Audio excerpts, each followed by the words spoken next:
Guys अभी बज रहे रात के 2:18। बहुत भयंकर बारिश हो रही है दिल्ली में, आप सब जानते हैं। अभी आपको एक और चीज़ दिखाता हूँ, ये देखिए, बारिश हो रही है ना, ये बहुत देर से हो रही है।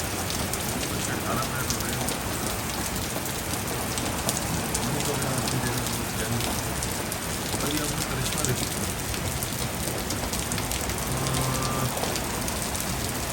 देखिए कईयों का मन कर गया होगा रात को भी कपड़ा खाने का। आंधी आई थी बहुत तेज, बहुत तेज आंधी आई, बहुत बारिश आई, कवर तक उड़ गए कारों के, कवर से भी उड़ गए, आगे से भी बंधे हुए थे, पीछे से भी बंधे हुए थे। शेमफुल स्विगी, आपका ही एम्प्लॉय है ये, जो भी आएगा भी कैमरे में देखिएगा। लाइट कितनी बढ़िया है। शेमफुल। ह्यूमन लाइफ की कोई वैल्यू नहीं है। ये किसकी है? आगे टैग देखिए आपको, स्विगी।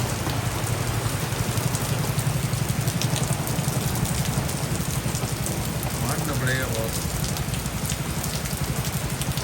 भूख की आग, इतनी भयंकर बारिश रात 2 बजे,